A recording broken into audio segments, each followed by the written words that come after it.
जो आज हम सत्संग सुन रहे हैं ये उसी उपलक्ष्य में है कि वो परमात्मा आज से लगभग 600 वर्ष पूर्व सन 1398 में वो परमात्मा सतलोक से अपने निज स्थान से सुखमय स्थान को छोड़कर अपनी आत्माओं के लिए आपके लिए भटक रहे हैं भगवान। वहां से चलकर यहाँ भारतवर्ष की काशी शहर में, भारतवर्ष की नगरी काशी में एक लहर तारा नामक तालाब के अंदर एक कमल के फूल के ऊपर आकर विराजमान हो गए सतलोक से चलकर। और फिर वहां से एक नीरू नीमा नाम के जो निसंतान थे पति पत्नी वो उठा ले गए। परमात्मा की परवरिश की लीला उन्हीं के माध्यम से हुई और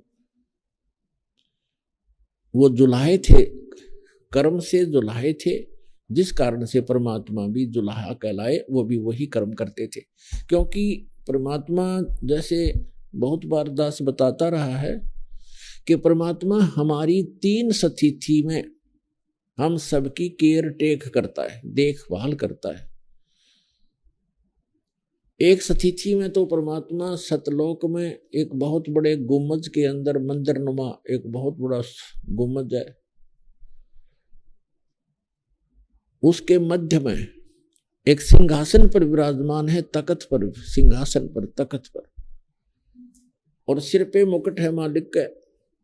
ऊपर एक बहुत बड़ा सफेद छत्र है। वहां जैसे राजा विराजमान होते हैं ऐसे बैठे हैं और उनके एक रोमकूप में करोड़ सूर्य करोड़ चंद्रमा मिला दे, इतनी रोशनी उनके एक रोमकूप की समझो, और पूरी बॉडी की कितनी होगी अंडरस्टूड है। एक स्थिति तो वो है और इसका प्रमाण वेदों में भी है। ऋग्वेद मंडल नंबर 9 सूक्त 1 मंत्र 8 और 9 में 8 में कहा है कि वो 3 स्थिति के शरीर के माध्यम से परमात्मा आपको संभालता है, धारण पोषण करता है।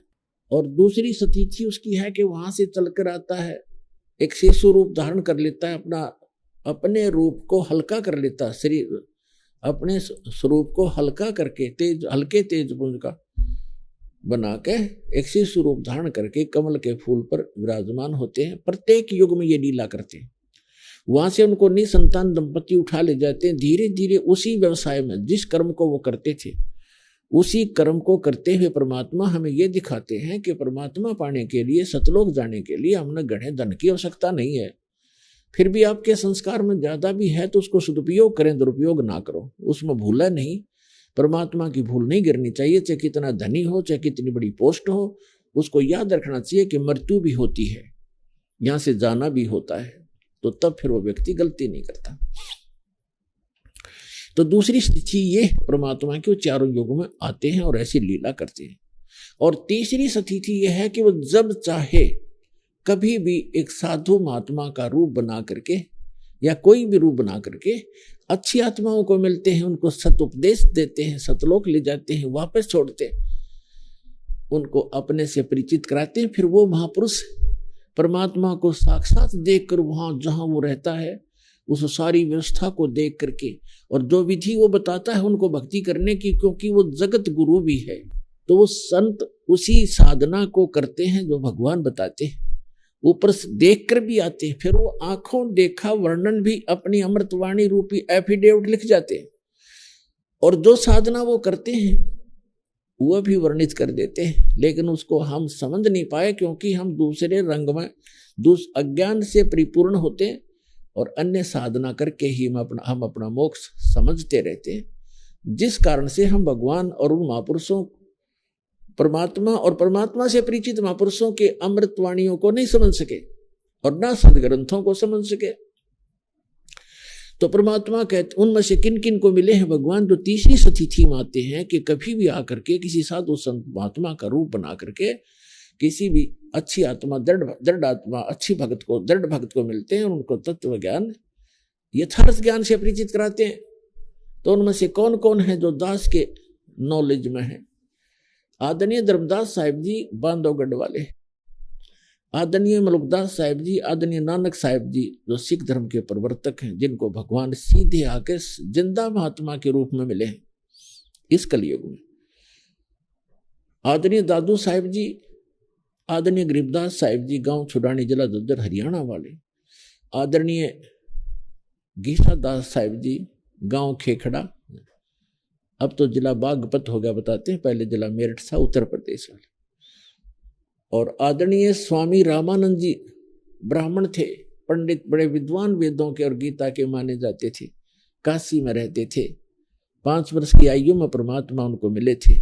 तो इन महापुरुषों को परमात्मा मिले और उनको सचखंड लेकर वापस छोड़ा, उस सुख में स्थान पर ले गए जहां के गुणगान ये दास कर रहा है कि वहां जाने के बाद जीव की कभी जन्म मृत्यु नहीं होती, लेकिन वहां जाने की एक विधि है स्थायी स्थान पाने की।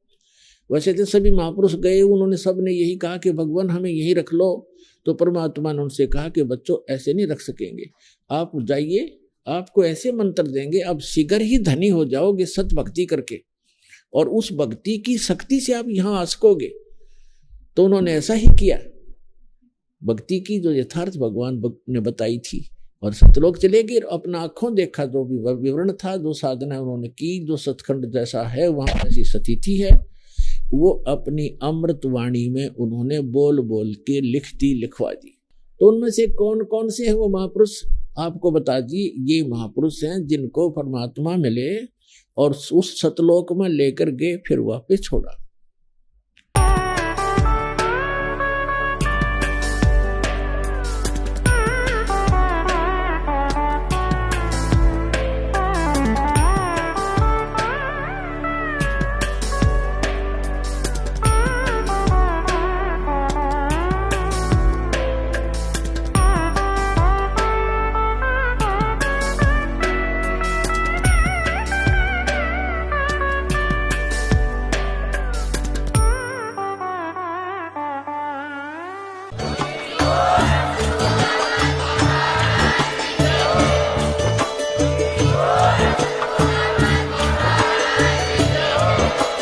आप सुन रहे थे जगत गुरु तत्वदर्शी संत रामपाल जी महाराज जी के मंगल प्रवचन। अधिक जानकारी के लिए विजिट कीजिए हमारी वेबसाइट www.jagatgururampalji.org। संत रामपाल जी महाराज जी के शुभ आशीर्वाद से पूरे विश्व भर में 500 से भी ज्यादा नाम दीक्षा केंद्र हैं, जिन पर संत रामपाल जी महाराज जी द्वारा ऑनलाइन निशुल्क नाम दीक्षा दी जा रही है। अपने नजदीकी नाम दीक्षा केंद्र का पता करने के लिए संपर्क करें 8222880541।